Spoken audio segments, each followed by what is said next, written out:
ये जो तुष्टीकरण की राजनीति है अब खत्म हो जाएगी, क्योंकि अब तो आस्था की डुबकी लग चुकी है? देखिए,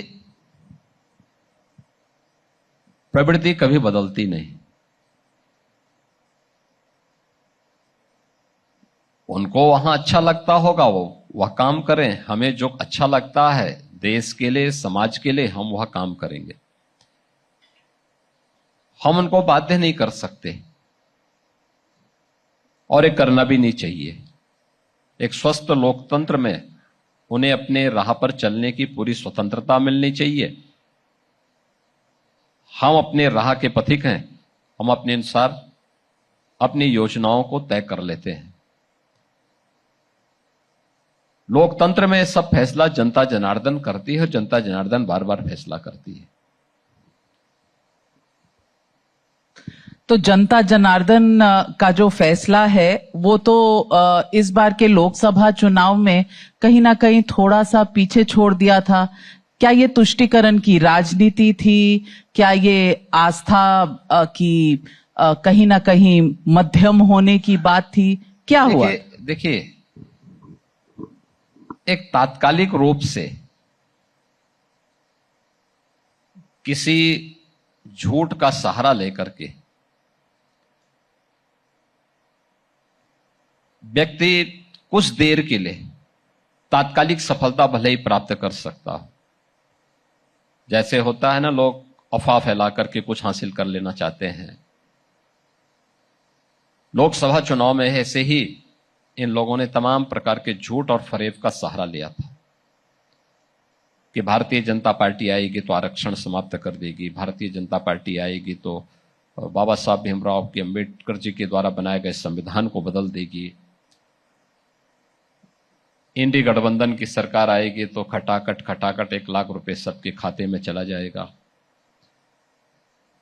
ये तमाम बातें इनके द्वारा और बाकायदा सोशल मीडिया, डिजिटल मीडिया का दुरुपयोग करते हुए इन लोगों ने किया। ये लोग परेशान थे इस बात को लेकर के कि वास्तव में भारत के संविधान का आजादी के बाद सबसे ज्यादा सम्मान अगर किसी ने किया है तो प्रधानमंत्री मोदी जी हैं, जिन्होंने नई संसद में संविधान की प्रति अपने सिर में ले जाकर के स्थापित करने का काम किया। बाबा साहब भीमराव अंबेडकर से जुड़े हुए उन सभी 5 महत्वपूर्ण स्थलों को, जो उनके जीवन से जुड़ी हुई महत्वपूर्ण घटनाओं के साक्षी हैं, उन सबको पंचतीर्थ के रूप में विकसित करने का काम किया। आजादी के बाद पहली बार वेलफेयर स्कीम का लाभ बिना भेदभाव के हर दलित, हर वंचित, हर गरीब, हर किसान, हर नौजवान, हर महिला को उपलब्ध हुआ। लेकिन तात्कालिक रूप से इंडी गठबंधन उस समय दुष्प्रचार करने में, अपने झूठ को फैलाने में सफल हुआ। लेकिन जैसे ही जनता जनार्दन को वास्तविकता का पता लगा तो इनको चारों खाने मुंह की खानी पड़ी। हरियाणा हो या महाराष्ट्र या फिर उत्तर प्रदेश के अंदर बाई इलेक्शन 9 में से 7 भारतीय जनता पार्टी जीतती है। ये चीजें दिखाती हैं कि सत्य को बहुत दिनों तक आप ढक करके नहीं रख सकते। वह उजागर होगा, अवश्य होगा, और वही उजागर अभी हाल ही के इलेक्शन के दौरान उसके परिणाम के माध्यम से भी हुआ है। और वही सत्य का उजागर होना, वही सनातन की विजय के रूप में प्रयागराज महाकुंभ के अवसर पर भी हम देख सकते हैं।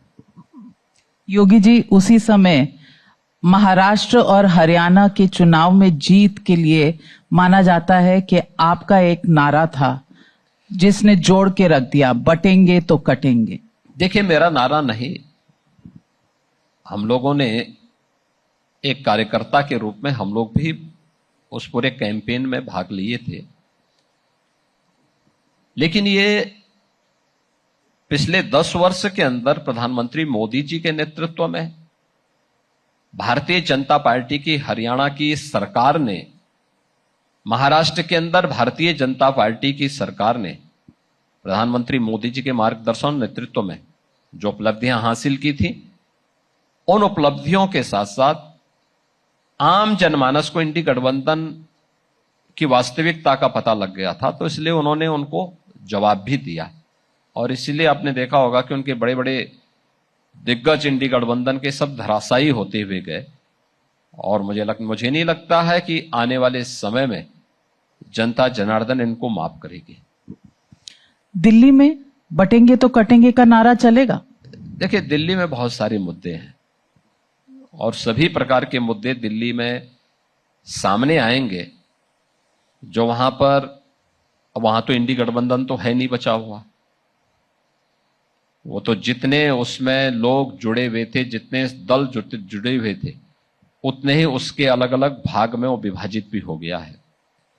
लेकिन वहां पे आम आदमी पार्टी है, कांग्रेस है, ये सभी अपने अपने मुद्दों पे लड़ रही है और दिल्ली को कैसा नारकीय स्थिति में पहुंचा दिया है आम आदमी पार्टी ने पिछले 10 वर्ष के अंदर। तो जनता जनार्दन के पास सबसे अच्छा जवाब इस समय मांगने का है। और मैंने इसीलिए कहा दिल्ली के अंदर भी कि दिल्ली में कि भाई मैं प्रयागराज में उत्तर प्रदेश सरकार का सभी पूरा मंत्रिमंडल वहां जाता है, संगम में स्नान करता है। और महाकुंभ मेला प्रारंभ होने के पहले भी मैं कई बार गया और जब भी गया मैंने वहां आचमन भी लिया और स्नान भी किया। हमने यही बात कही कि अगर मैं प्रयागराज में मां गंगा, मां यमुना और मां सरस्वती की पावन त्रिवेणी में पूरा कैबिनेट जाता है, कोटि कोटि श्रद्धालु वहां जाकर के डुबकी लगाता है, आचमन करता है, तो क्या श्री अरविंद केजरीवाल जी और उनकी कैबिनेट 5 फरवरी के पहले यमुना जी में जाकर के सामूहिक रूप से डुबकी लगा करके और उस जल का आचमन कर पाएंगे? मैंने यही प्रश्न उनसे पूछा है। और ये प्रासंगिक इसलिए है क्योंकि उत्तर प्रदेश में नमामि गंगे परियोजना के अंतर्गत आदरणीय प्रधानमंत्री जी के नेतृत्व में जो कार्य हुए, आज अविरल और निर्मल गंगा के दर्शन हमें प्रयागराज में होते हैं। लेकिन दिल्ली के अंदर यमुना जी के बारे में नमामि गंगे परियोजना के अंतर्गत गंगा और उसकी जितने भी सहायक नदियां थी, इन सभी नदियों के जल को उसी प्रकार से अविरल और निर्मल करने की एक कार्रवाई को आगे बढ़ना था। लेकिन आम आदमी पार्टी की केजरीवाल सरकार ने दिल्ली के अंदर यमुना जी में सब कार्य नहीं होने दिए। किसी भी दिल्ली के विकास से जुड़े हुए देश के लिए महत्वपूर्ण किसी भी प्रोजेक्ट में आम आदमी पार्टी की सरकार योगदान नहीं देती है। दिल्ली मेट्रो का मामला हो, दिल्ली से मेरठ को जोड़ने वाले रैपिड रेल का हो, दिल्ली से मेरठ को जोड़ने वाले 12 लेन के एक्सप्रेस वे का हो, या पेरिफेरल एक्सप्रेस वे जो दिल्ली के चारों ओर एक प्रकार का रिंग रोड है, यूपी और हरियाणा योगदान देता है, दिल्ली योगदान नहीं देता है।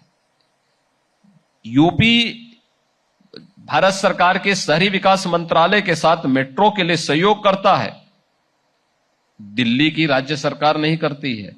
रैपिड रेल के लिए दिल्ली भारत सरकार को सहयोग नहीं करती, जबकि यूपी का सबसे ज्यादा पार्ट था। यूपी ने 32,000 करोड़ रुपए के उस पूरे प्रोजेक्ट में अपना पूरा शेयर दिया। लेकिन दिल्ली के अंदर दिल्ली की राज्य सरकार ने इस प्रोजेक्ट के लिए अपना योगदान देने से वह भागती रही। तो किसी भी अच्छे कार्य में, किसी भी सकारात्मक पहल में देश के लिए उपयोगी, जनता के लिए उपयोगी किसी भी प्रोजेक्ट में आम आदमी पार्टी का कोई सहयोग नहीं मिलता है। और आम आदमी पार्टी की सरकार के पाप का दुष्परिणाम हमें यमुना जैसी हमारी पौराणिक नदी जो आस्था की प्रतीक है, भगवान श्री कृष्ण की लीलाएं वृंदावन में जिस पावन नदी के तट पर सबके सामने आई थी, उस पावन नदी को एक गंदे नाले के रूप में बहते हुए हम लोग मथुरा वृंदावन में देख सकते हैं।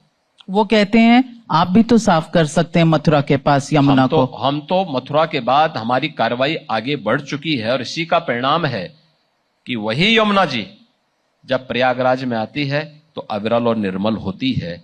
ये डबल इंजन की भारतीय जनता पार्टी की सरकार का ही कार्य है, जो आप प्रयागराज में आपको अविरल और निर्मल गंगा देखने को मिलती है। अरविंद केजरीवाल कहते हैं आप 10 घंटे से ज्यादा उत्तर प्रदेश में बिजली नहीं देते, क्या जवाब देंगे? वो तो आकर के देखे ना उत्तर प्रदेश को।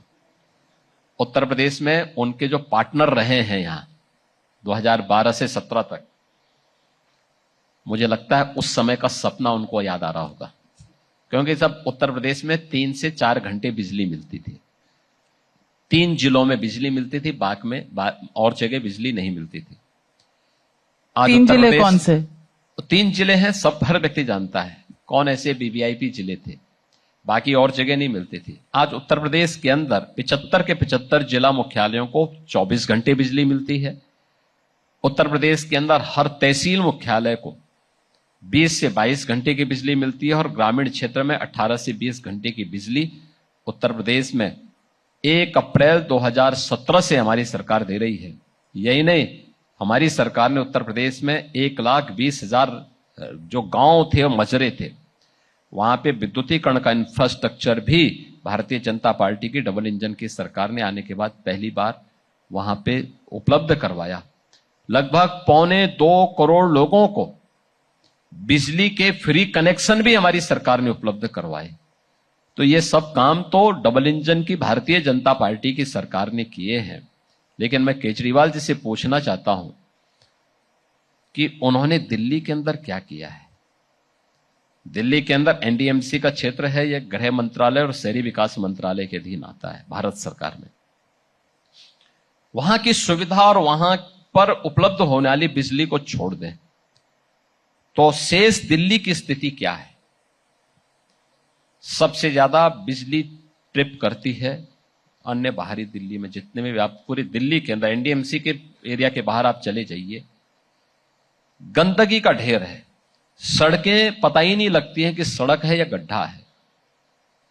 सीवर सड़कों पे बह रहा है। अव्यवस्था किस कदर है कि आज दिल्ली के लोगों को बसने के लिए नोएडा आना पड़ रहा है। नोएडा, ग्रेटर नोएडा, यमुना अथॉरिटी पे लोग करके फ्लैट खरीद रहे हैं, मकान खरीद रहे हैं, वहां बस रहे हैं। और मैं इस बात के लिए चुनौती देता हूं कि आकर के देखें ना आज के दिन पे, जिस दिल्ली में 10 वर्ष से आम आदमी पार्टी की केजरीवाल सरकार या उनके सहयोगी वहां जिस दिल्ली में राज कर रहे हैं, उस दिल्ली के इंफ्रास्ट्रक्चर को और यूपी के एनसीआर से सटे हुए जनपदों के इंफ्रास्ट्रक्चर को ही आप देख लें। और की बात तो बाद में करना, पहले इसको वे लोग देख लेना। जमीन आसमान का अंतर उनको नजर आएगा, क्या स्वच्छता को लेकर के, क्या इंफ्रास्ट्रक्चर को लेकर के, क्या सुविधाओं को लेकर के। आखिर 17 के पहले इससे बदहाल स्थिति में उत्तर प्रदेश था जो आज उत्तर प्रदेश में है। लेकिन उत्तर प्रदेश ने इन 8 वर्ष में एक लंबी छलांग लगाई। लेकिन दिल्ली के अंदर क्या हुआ?